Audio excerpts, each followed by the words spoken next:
Hello दोस्तों, मेरे channel पे स्वागत है। Scary story Aditya Roy.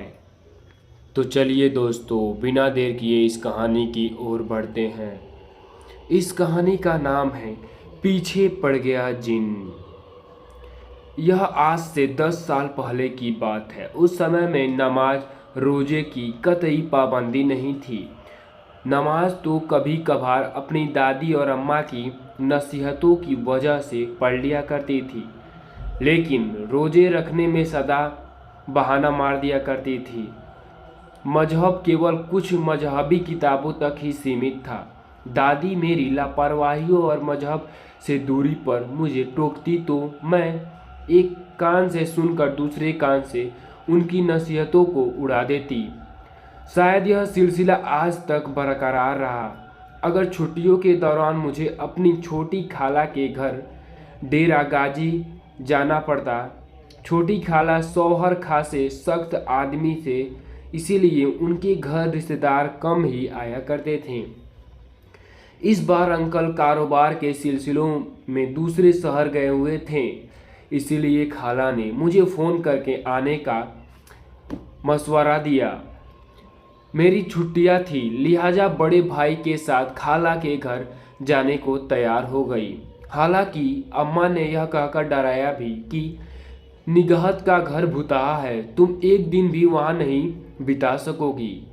अम्मी की बात मैंने हंसी में उड़ा दी थी और उल्टे यहाँ कहा था कि अगर खाला का घर भुतहा है तो वह रह क्यों रही है। अरे, जिसे जिन खुश होते हैं उसे कभी तंग नहीं करते। वह चिढ़कर बोली, बेफिक्र रहिए अम्मा, मैं भी उन्हें डिस्टर्ब नहीं करूंगी और अच्छे लगे तो दोस्ती कर लूंगी। मैंने यह चाहकर कहा, जिस पर अम्मा झुलझुला कर रह गई थीं। हाँ, तो मैं बता रही थी कि मैं भाई के साथ डेरा गाजी खाला के घर चली गई।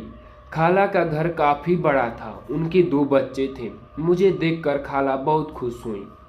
भाई मुझे वहाँ छोड़कर अगले दिन ही कराची चले गए। वहाँ 2 दिन बड़े मज़े में बीते। इस दौरान अम्मा की जिन भूत वाली बात याद करके मुझे हंसी आ रही थी। आखिर मैंने खाला से कहा, मालूम है खाला, अम्मा क्या कह रही थी? क्या कह रही थी बाजी? उन्होंने भी दिलचस्पी ली। फरमा रही थी कि आपका घर भुतहा है, मैं तो 2 दिन भी यहाँ नहीं बिता सकूंगी। कह तो बाजी ठीक रही थी, उन्होंने सादगी से जवाब दिया। वाकई यह घर भुतहा है? मैंने हैरानी से पूछा। हाँ मीना, यह सच है। यह हमारी सास का पुश्तैनी घर है। खाला ने गहरी सांस लेकर बताया। जब मैं यह ब्याहकर आई थी तो सास ने मुझे सख्ती से ताकीद की थी कि कोने वाले कमरे को हमेशा साफ सुथरा रखना और उसमें कभी कोई सामान न रखा जाए। आपने कभी महसूस किया कि आपकी सास ठीक कहती थी? यानी कि अपने उस कमरे में कभी कोई अलौकिक जीव या किसी जिन वगैरह को देखा है? नहीं, मैंने कभी किसी को नहीं देखा, न कोई गैर मामूली बात महसूस की। हालांकि मेरी शादी को 7 साल हो चुके हैं, उन्होंने आश्चर्य स्वर में बताया। हो सकता है यह आपकी सास का वहम हो भी सकता है, लेकिन मीना, जिन के वजूद से इनकार तो नहीं किया जा सकता। यह सब पुरानी बातें हैं खाला, इस दौर में इनका वजूद नामुमकिन है लगता है। मैंने कंधे उचकाते हुए लापरवाही से कहा। उसी शाम खाला शॉपिंग के लिए बाजार गई तो मैं नहाकर बालों को सुखाने के लिए छत पर चली गई। वह शाम के बाद का समय था और अंधेरा फैलना शुरू हो चुका था। छत पर चारों ओर रंग बिरंगे फूल के गमले रखे थे। मोतिया और गुलाब की खुशबू से छत महक रही थी। मैंने गहरी गहरी सांसें लेकर खुशबू को अपने अंदर उतारा और बालों को झटकार कर ब्रश करने लगी। थोड़ी देर ही गजरी थी कि मुझे अपने चेहरे पर किसी की नज़रों की तपिश का एहसास हुआ।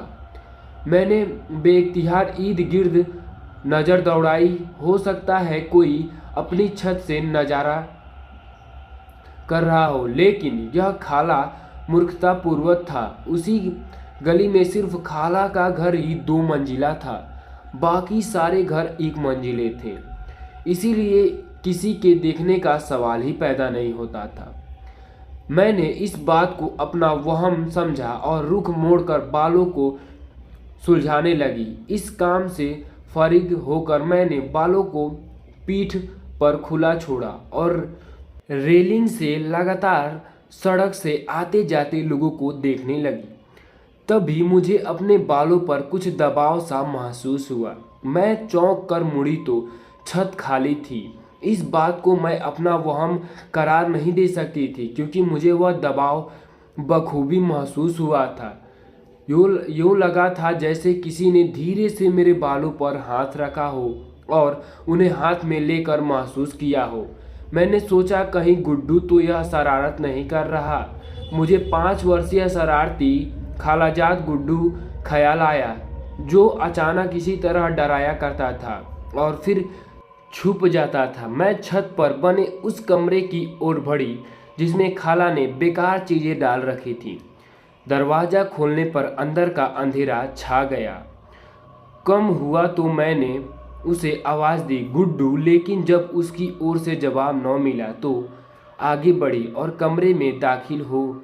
अचानक दरवाज़ा धड़ से पीछे बंद हो गया। मैं भय से जड़वत खड़ी रह गई। हजारों आकांक्षाएं और वहम मुझे डराने लगी। खैर, किसी तरह दरवाज़ा खोलकर बाहर आ गई। बाहर आकर मुझे अंदाज़ा हुआ कि मैं पसीना पसीना हो रही थी, दहशत से कांप रही थी। मैं भागती हुई नीचे आ गई। खाला अभी तक बाजार से आई नहीं थी। मैं कुर्सी पर अधलेटी होकर अपने बिखरे हवास को जमा करने लगी। जब हवाएं बहाल हुए तो मुझे अपनी बुज़दिली पर सख्त अफसोस हुआ। मैं इतने कच्चे जहन की मालकिन तो नहीं थी कि दरवाज़ा बंद होने पर फौरन जिन्न भूत यकीन कर बैठती। हो सकता है कि दरवाज़ा हवा से बंद हुआ हो। मेरे दिल से अनुमान लगाया और मेरा जहन फौरन इस बात पर ईमान ले आया कि यही बात हो सकती है। मैं इस मामूली बात से डर गई। अगर अक्ल इस्तेमाल न करती तो वह वहम में ग्रस्त हो जाती कि जिन वगैरह का वजूद होता है। नॉनसेंस में अपनी बेवकूफ़ी पर हंसने लगी और खुले बालों में बल डालने लगी। उसे आगे करके ज्यों ही मैंने और बल देना चाहे तो मुझे अपने बालों से बेहद दिलफरेब खुशबू आती हुई महसूस हुई। मैंने उस खुशबू को करीब से महसूस करने के लिए ज्यों ही बाल आगे किया, तभी घंटी बजी। खाला के आगमन का एहसास करके मैं बालों को पीछे छोड़कर दरवाजे की ओर बढ़ गई। बाद में उनकी बातों में गुम होकर मुझे उस खुशबू का ख्याल ही न रहा जो मेरे बालों में से आ रही थी। उसी रात अचानक मेरी आंख खुल गई। मैंने सफ़ेद लिबास में किसी को अपने बेड के करीब गुजरते देखा। चूँकि कच्ची नींद का खुमार था और फिर लाइट भी ऑफ थी, इसीलिए जब मैंने लाइट ऑन करके अपने शक को यकीन में बदलना चाहा तो कमरा खाली था। मैंने बराबर झांक कर देखा तो कमरा खाली था और गुड्डू के साथ सो रही थी। मैं उलझी उलझी वापस आकर लेट गई और अपने शक को वहम करार देते हुए लाइट ऑफ किया। बिना सोई गई। खाला ने मुझे कहा, मीना, मेरे साथ कसीब बाबा के घर चल रही हो। कसीब बाबा यह कौन है? मैंने जिज्ञासु नज़रों से उनकी ओर देखा। बहुत पहुँच हुए बुजुर्ग हैं। अल्लाह के नाम पर सबका मुफ्त इलाज करते हैं। बरसों में एक बार अपने घर आते हैं। 7 साल पहले जब मेरी शादी हुई थी तब आए थे। अल्लाह वाले हैं। मेरी ननद की बेटी का इलाज भी वही कर रहे हैं। उन्होंने बताया, नाजमा बाजी की बेटी को क्या हुआ? मैंने फरीन के बारे में पूछा। कहते हैं उस पर जिन का साया है। खाला, आप भी कैसी बैकुंसी बातें करती हैं। जिन भूतों के पास क्या बहुत फालतू वक्त होता है जो हर एक पर आते रहते हैं। मैंने मजाक में उनकी बात टालनी चाहिए। मीना, हर वक्त का मजाक अच्छा नहीं होता। खाला मेरे शब्दों पर रुटलता से बोली। सारी खाला, अच्छा यह बताइए कि क्या वाकई काशी बाबा बहुत पहुँचे हुए बुजुर्ग हैं? तुम मेरे साथ चलो, खुद ही देख लेना उन्हें कहाँ। मुझे तो बस माफ़ी रखे खाला, वैसे भी मैं जिन और वगैरह पर यकीन नहीं रखती। यह सब हमारा वहम है और कुछ नहीं, मैंने लापरवाही से कहा। हर कोई धोखेबाज नहीं होता मीना, बहुत से अल्लाह वाले बुजुर्ग भी होते हैं। सबसे बदगुमान होना अच्छी बात नहीं होती, उन्होंने जाने से पहले कहा। उनके जाते ही मैंने जो थोड़ा बहुत काम कर गया था वह पूरा किया, और जैसे ही मैंने हाथ धोने के लिए साबुन उठाया वह मेरे हाथ से फिसल कर नीचे गिर पड़ा। जिस समय मैंने उसे उठाया था वह गुलाबी रंग का था, लेकिन गिरते ही उसका रंग हरा हो गया। मैं आश्चर्यचकित नजरों से साबुन को देखने और घूरने लगी। गुड्डू गुड्डू, मैंने बेइख्तियार भयभीत होकर आवाज़ दी तो वह दौड़ता चला आया।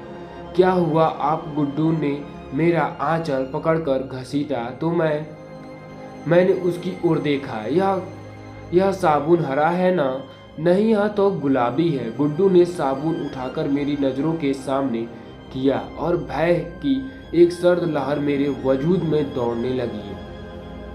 साबुन सचमुच गुलाबी था, लेकिन अभी तो यह मैं चाहते हुए भी अपने भय को प्रकट न कर सकी और हाथ धोकर उसके साथ कमरे में चली आई। निगहत का घर भूता है। मुझे अम्मा की बात याद आई। अम्मा, यह सब बकवास है, लेकिन जिन भूत वगैरह नहीं होते, यह सब हमारे जहन का फितूर होता है। मुझे अपना जवाब भी याद आ गया। वह साबुन गिरने के बाद वाकई हरा हुआ था, या फिर मेरी नज़रों का धोखा या जहन का फितूर था जिनसे मुझे खौफ में मुताबिल कर रहा दिया। और मैंने सोचा, मीना खाला ने यूं ही मेरे कंधे पर हाथ रखा। मैं जो अपने ख्यालों में गुम तब से इसी मसले पर सोच रही थी, उनके इस तरह हाथ रखने पर उछल पड़ी। क्या हुआ? तुम्हारा रंग क्यों बदल रहा है? खाला ने चिंता से पूछा। कुछ नहीं, कुछ भी तो नहीं हुआ खाला, मैं कुछ सोच रही थी। मैंने नॉर्मल होते हुए उन्हें आश्चर्य करना चाहा। वह भी अपनी बातों में लग गई और काशी बाबा के घर आए लोगों के बारे में बताने लगी। साथ ही साथ उनके कसीदे भी पढ़ने लगी कि उनके इलाज से कितने लोग निरोग हुए हैं। वह एक सप्ताह बाद जाने वाले थे। रात को मुझे एक पत्रिका पढ़ते पढ़ते 2 बज चुके थे। मैं पानी लेने के लिए कमरे से बाहर जाती। किचन में जाने के लिए मुझे बरामदे से गुजरना था, जिसमें ऊपर जाने के लिए सीढ़ियां बनी हुई थी। मैं अपनी ही सोचों में गुम हुई किचन की ओर बढ़ी। उसी समय जैसे बरामदे में किसी सीढ़ियों वाले दीवार किसी ने इस तरह जोर से बजाई और जैसे हैरान मेरा ध्यान आकर्षित करने के लिए यह हरकत की गई हो। भय और दहशत के मारे मैं पलटकर भागी और कमरे में जा घुसी। मेरा दिल तेजी से धड़क रहा था। पैरों से जैसे जान निकल जा रही थी और मैं दरवाजे से लगकर कँपने लगी। खाला और उनके बच्चे अलावा उस घर में और कोई नहीं था जो यह हरकत करता। वह भी आधी रात के समय। अब मेरा शक यकीन में बदलता जा रहा था कि जिन का वजूद है। अम्मा और दादी की सभी बातें सचमुच महसूस हो रही थी और वह दूर खड़ा हंस रहा था। सुबह इस बात का जिक्र मैंने खाला से नहीं किया। जिक्र करती भी किस मुंह से कि मैं खुद ही उनकी वजूद से मुकर थी और उन बातों को दयानुसी दिमाग का फितूर वहम करार देती थी। अब जिक्र करने से साफ जाहिर था कि मैंने उनके वजूद को स्वीकार कर लिया है। जब से मेरा शक वहम के पड़ाव तय करता हुआ यकीन तक जा पहुंचा था, तब से मैं कुरानी आयत जरूर पढ़ना करती थी। खास तौर पर सोने से पहले दादी अक्सर कहा करती थी, यह कुरानी आयतें इंसान को हर बला से महफूज रखती है। रात सपने में मैंने देखा कि मैं उसी आखिरी कमरे में खड़ी हूँ जिसका जिक्र खाला ने किया था। मैं उस कमरे से निकलने की जहजद में भी विभिन्न कमरों को खोलती बंद करती आगे और आगे बढ़ती चली जा रही हूँ। तभी कोई मेरा हाथ पकड़कर और थाम कर कहता है, असल रास्ता वह है, और उसके हाथ थामते ही जैसे मैं हर भय मुक्त हो जाती हूँ। वह मेरा हाथ थामकर मुझे रोशनियों के रास्ते पर ले आता है। तुम कौन हो? मैं जानने से पहले पलटकर उसे पूछती हूँ। तुम्हारा साया उसकी आवाज़ सरगोशी में बदल जाती है। साया तो साथ साथ चलता है, मैं भी तो तुम्हारे साथ हूँ। उसकी होठों की हसीन मुस्कुराहट पर मेरा दिल तेजी से धड़कने लगा। जब मेरी आंखें खुली तो उस समय मेरा दिल तेजी से धड़क रहा था। मैं पसीने में नहाई हुई थी, जैसे वजूद से आग किसी निकल रही हो। मैंने आंचल से पसीना साफ करते हुए घड़ी पर नजर डाली। सुबह के 4 बज रहे थे। यह कैसा अजीब ख्वाब था। मैंने बेख्याली में हाथ से आंखों को मसला तो हाथ से आती सम्मोहक और जानी पहचानी खुशबू पर चौंक उठी। यह वही खुशबू थी जो मैंने पहली बार अपने बालों में महसूस की थी और जो अब मेरे सीधे हाथ से आ रही थी। मुझे याद आया कि ख्वाब में मेरे सीधे हाथ को उस अजनबी ने पकड़ा और वह खुशबू, इनका आपस में जरूर कुछ मामला हो सकता है, सोचने लगी। लेकिन साइंस तो यह कहती है कि ख्वाब हमारी अधूरी ख्वाहिशों के अवचेतन में पहुंचने के कारण वजूदों में आते हैं। फिर यह सब क्या है? साइंस झूठी है या वाकई इस दुनिया में जिन का वजूद है? मुझे याद आया रात में किताब पढ़ते पढ़ते सो गई थी, लेकिन उस समय वह किताब सामने शेल्फ पर रखी थी। मुझे वह अजनबी याद आया जो ख्वाब में नजर आया था, बेहद हसीन। उसकी आंखें की चमक धुंधलिया देने वाली थी, एकदम सम्मोहक आंखें जिनमें देखकर इंसान सम्मोहित हो जाए। होठों पर बिखरी हुई वह खूबसूरत मुस्कुराहट जो किसी भी इंसान को दीवाना बना दे। न जाने वह वाकई इतना हसीन था या फिर उसके मामले में मेरे ही जज्बात भड़क रहे थे। वह पहला शख्स था जिसके बारे में इस तरह जज्बाती होकर सोच रही थी। और फिर न जाने कब मेरी आंख लग गई। सुबह उठी तो मेरी तबीयत बोझल बोझल सी थी और आंखें भी सुर्ख हो रही थी। मीना, तुम्हारी तबीयत तो ठीक है? खाला ने मेज पर नाश्ता सेट करते हुए मुझसे पूछा। बस खाला, अजीब सी तबीयत हो रही है, मैंने बोझल लफ्जे में कहा। मैं घर वापस जाना चाहती हूँ। इन वाक़यात पर मैंने सोचा लिया था वापस कराची चली जाऊँ, लेकिन अभी तो तुम्हें आए सिर्फ 1 हफ्ता हुआ है। वह हैरान हुई। बस खाला, मैं यहाँ बोर हो गई हूँ। मैंने बेजारी प्रकट की। थोड़े दिन और रुक जाओ, तुम्हारे अंकल आ जाएंगे, फिर चली जाना। देखो मैं अकेली रह जाऊंगी। उन्होंने अपना मसला बताया तो मैं चुप हो गई। वह सम्मोहक लहजे में मुझे पूछ रहा था, तुम मुझसे भयभीत हो? नहीं तो मेरी गर्दन इनकार में हिली।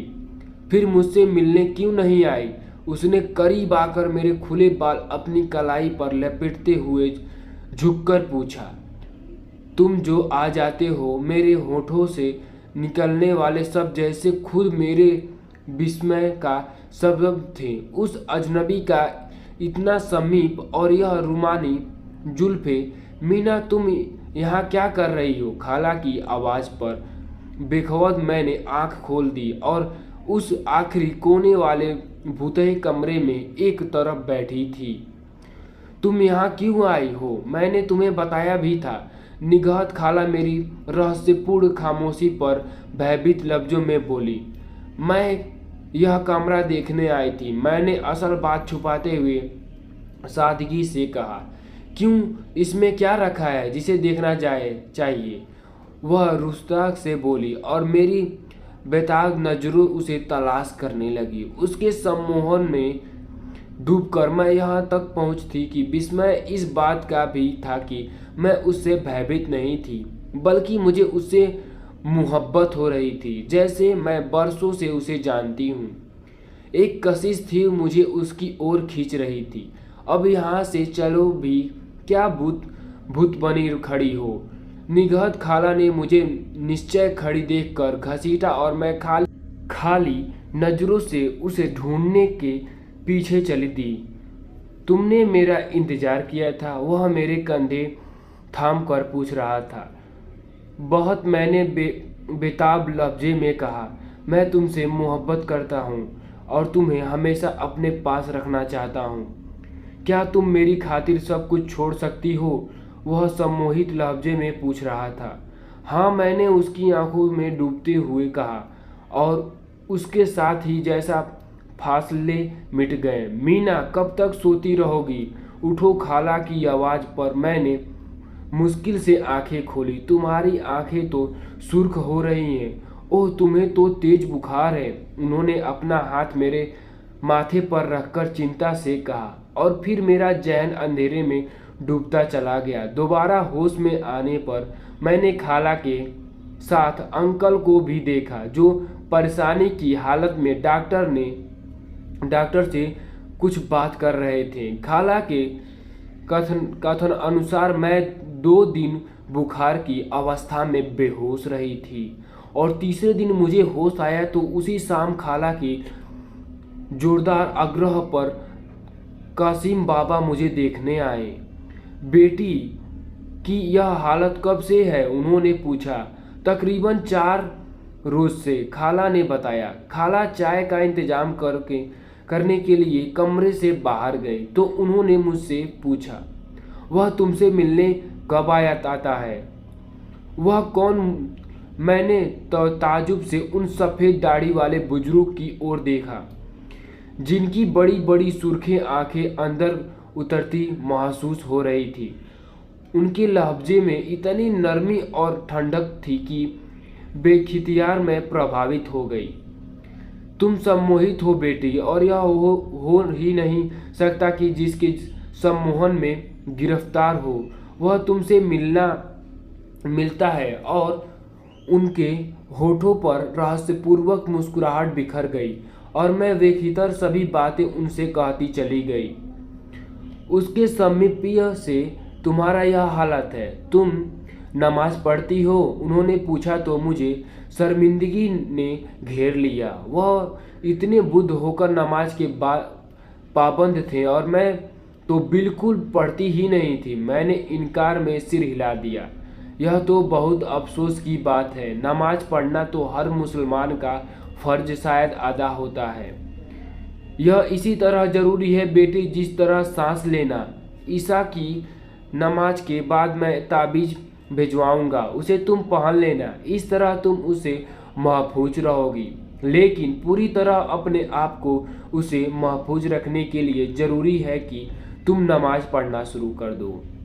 उनकी बातों पर मैंने अमल करने को दृढ़ इरादा किया और सोचा बुखार के उतरते ही नमाज की पाबंदी करूंगी।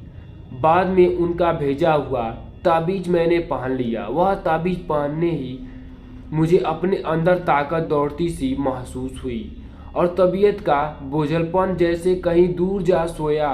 मैंने अपती तबती काफ़ी बेहतर महसूस की। उसी रात मैंने उसे फिर ख्वाब में देखा। वह उसी आखिरी कमरे में मौजूद था। तुमने यह ताबीज़ क्यों पहन लिया है? यह तुम्हारे और मेरे बीच दीवार तरह बंधा है। इस उतार कर फेंको। तुम्हारे पास आना चाहता हूँ। उसकी हसीन आंखों से छलकते आंसू जैसे मेरे दिल पर गिर रहे थे। हो सकता था कि मैं उसे मोहब्बत भरे शब्दों से जादू में गुम होकर ताबीज़ को उतार फेंकती कि उसी समय अल्लाह हो अकबर की आवाज़ सुनकर मेरी आंखें खुल गई। मेरा दिल तेजी से धड़क रहा था और सारा चेहरा आंसुओं से तरतरा था। मैं उठकर बैठ गई और चेहरा साफ करने लगी। मुझे कासिम बाबा की बात याद आई। नमाज की पाबंदी करो, यह तुम्हें हमेशा के लिए उसके सम्मोहन से मुक्त दिला देगी। मैं उठकर वज़ करने के लिए बाथरूम की ओर बढ़ गई। नमाज के लिए उठते समय सारे खौफ जैसे कहीं दूर जा छिपे थे। बाहर आई तो खाला नमाज के लिए उठ चुकी थी। वह आशा के प्रतिकूल मुझे इतनी सुबह जागती देखकर हैरान रह गई, क्योंकि वह अच्छी तरह से जानती थी कि मैं नमाज की पाबंदी बिल्कुल नहीं करती थी। उन्होंने मेरे इस सुखद परिवर्तन पर खुशी प्रकट की। काशिफ बाबा ने मेरी अवस्था के बारे में खाला से भी बताया था कि बालों के सबब एक जिन मुझ पर मोहित हुआ है। अब उनके दिए हुए ताबीज के अलावा उसका सम्मोहन खत्म करने के लिए मुझे पाबंदी से नमाज पढ़नी होगी। तब कहीं जाकर उस जिन का सम्मोहन खत्म हो सकता है। उस दिन मैं काशिफ बाबा से मिलने उनके घर भी खाला के साथ गई। वैसे भी ताबीज और नमाज के बाद से मुझे अपनी तबीयत ठीक महसूस हो रही थी, वरना पहले मुझे बिस्तर से उठना कठिन लग रहा था। यूँ मासूम हो रहा था कि जैसे जिस्म में ताकत ही न हो। खाला बाहर ठहर गई और अकेले अंदर आ गई। काशिफ बाबा ने थोड़ी देर तक कुछ पढ़ा, फिर मुझ पर फूंक कर नरमी से बोले, कैसी तबीयत है अब बेटी? ठीक हूँ। उनके मोहब्बत भरे लफ्ज़े पर मेरी आंखें सजल होने लगी। वह फिर से तो नज़र नहीं आया?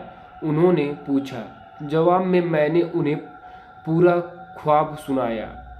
तुम पर से उसके सम्मोहन का असर खत्म हो रहा है, कुछ इस तरह ताबीज की बदौलत, और अब तुम्हें नमाज भी पढ़ना शुरू कर दिया है। पाबंदी से बढ़ोगी तो वह तुम्हें परेशान नहीं करेगा, उन्होंने सतावना देने वाले स्वर में कहा। लेकिन बाबा जी, वह मुझे परेशान नहीं करता, मैं बेख्तियार बोली। अभी बेशक नहीं करता, लेकिन जब तुम्हारे माता पिता तुम्हारी शादी किसी से करना चाहेंगे तब वह न सिर्फ तुम्हें बल्कि तुम्हारे घर वालों को भी परेशान करेगा, उन्होंने मुझे समझाया। लेकिन क्यों? मैंने पूछा। इसीलिए कि वह तुमसे मोहब्बत करता है और तुम भी उसे सम्मोहन में गिरफ्त होकर उसे चाहने लगी हो। हालांकि वह अपने लोगों में और तुम अपने लोगों में ही खुश रह सकती हो, लेकिन यह बात तुम समझ नहीं सकती। उनकी गहरी नज़रों जैसे मेरे अंदर उतरकर सच को पा गई थी। यह सच था कि मैं उसे चाहने लगी थी, और कल रात ख्वाब मुझे बहुत उदास कर गया था। उसके आंसू बार बार मेरे आंखों को सजल करने पर मजबूर कर रहे थे। काशिफ बाबा की इस बात पर मैं फूट फूट कर रोने लगी। उन्होंने मुझे नरमी से समझाया और इस बात का एहसास दिलाया कि मैं वास्तव में उससे मोहब्बत नहीं करती, बल्कि उसके सम्मोहन के कारण उसे कशिश महसूस करती हूँ।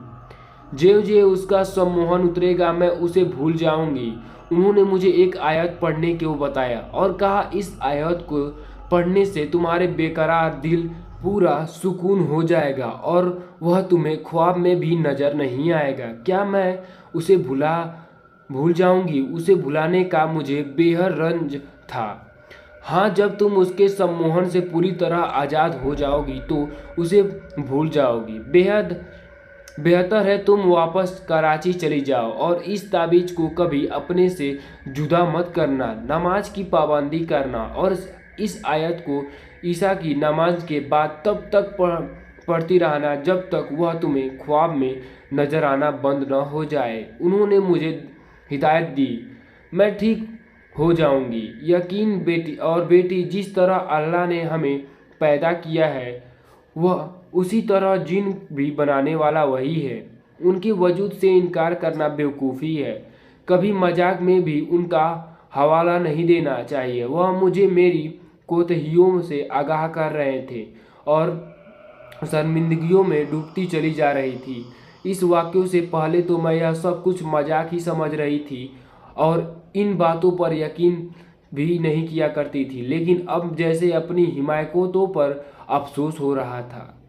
उस रात की नमाज के बाद मैंने उस आयत को पढ़ा और पढ़ते पढ़ते सो गई। मुझे ख्वाब में वह मंजर नहीं आया, पर जब मैं सुबह उठी तो कमरे में से वही जानी पहचानी खुशबू आ रही थी। वैसे ही सम्मोहक और दिलफरेब दूसरे ही दिन मैं अंकल के साथ अपने घर लौट आई। वहां आकर भी अपनी दिनचर्या में अंतर न जाने दिया। सब घर वालों हैरान थे कि वह ऐसा क्या जादू हुआ कि मैं नमाज की पाबंदी हो गई थी। इस सुखद परिवर्तन पर सभी ने प्रसन्नता प्रकट की। ताबीज के बारे में घर वालों ने पूछा तो मैंने कह दिया कि बुरी नज़र से बचने के लिए खाला ने डाल दिया था, जिस पर झट दादी ने बढ़कर बलाई ली और कहा, खुदा तुझे नजरे बद से महफूज रखे। दिन बहुत सुकून गुजर रहे थे। मैंने इंटर के बाद कॉलेज छोड़ दिया। 2 साल बाद, जिस दौरान मेरी शादी हो रही थी, मेहमानों की अफरा तफरी और हंगामों में अक्सर मेरी नमाज छूट जाया करती थी। उस दिन मेरी मैया पंजाब में विवाह पूर्वक की एक रस्म की रात थी। रात गए तक हंगामा रहा। स्वजनों के आग्रह पर मैंने उस ताबीज को उतार कर रख दिया था कि रस्मों से फरिंग होकर पहन लूंगी। बाद में गीतों के शोरों गुल और रस्मों के हंगामों में मुझे ताबीज पहनना याद ही नहीं रहा। थकान के कारण उस रात मैंने नमाज भी नहीं पढ़ी। लिहाजा 3 साल बाद मैंने उसे फिर ख्वाब में देखा। परसों तुम्हारी शादी होने वाली है। मैं हमेशा के लिए तुम्हारी ज़िंदगी से जा रहा हूँ। महज तुम्हारी खुशी के लिए मैं तुम्हारा एक अमानत ले जा रहा हूँ और एक अमानत दे जा रहा हूँ। शादी की खुशी में मेरी तरफ से उस तोहफे को कबूल करना। वह तुम्हें हमेशा मेरा एहसास दिलाता रहेगा। जब कभी मुझे तुम्हारी याद आएगी मैं तुमसे मिलने आया करूँगा। मेरी जात से कोई परेशानी नहीं होगी। मैं तुमसे गाफिल नहीं करूँगा और न ही आज के बाद तुम्हें कभी नजर आऊँगा। उसके इस शब्दों के साथ ही मेरी आँख खुल गई। मैंने खाली खाली नज़रों से चारों तरफ देखा।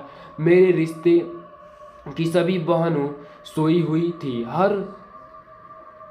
हर ओर सन्नाटा था। फिर मेरे दिल की धड़कन थी जो नॉर्मल से कई गुना बढ़ गई थी। मुझे अपने वजूद से ही खुशबू आती महसूस हुई, बेहद तेज और सम्मोहक, जैसे वह बहुत समीप आकर गया हो। आशा के प्रतिकूल मेरे बाल भी खुले थे। हालांकि रात को मेरे चचेरी बहन इस्मा ने मोहित ही की कलियों से बालों को गूंथना था। मैं घबराकर उस दरवाजे की ओर बढ़ी जहां कसीब बाबा का दिया हुआ ताबीज रखा था, लेकिन अब वह वहां से गायब था और उसकी जगह सोने की बेहद हसीन और नाजुक चेन रखी थी जिसकी कड़ियों में सफ़ेद नग लगे थे।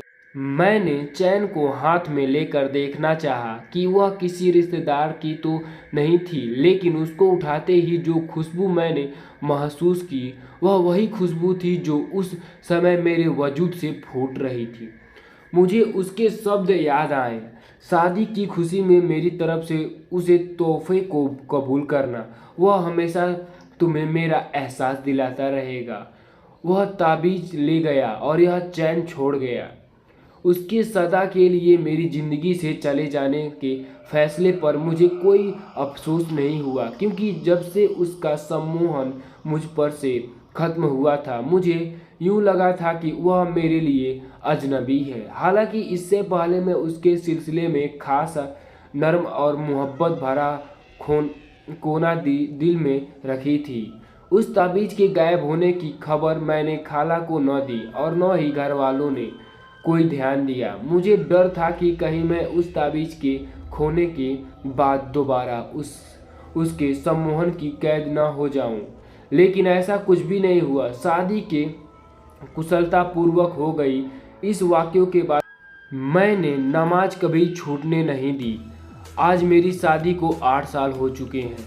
मेरे शौहर जुनैद बहुत अच्छे और मोहब्बत करने वाले इंसान हैं। कभी कभी अचानक मुझे अपने कपड़ों और हाथों से वही खुशबू आती हुई महकती है जैसे उसे मुलाकात के बाद मेरे वजूद से फूटती थी।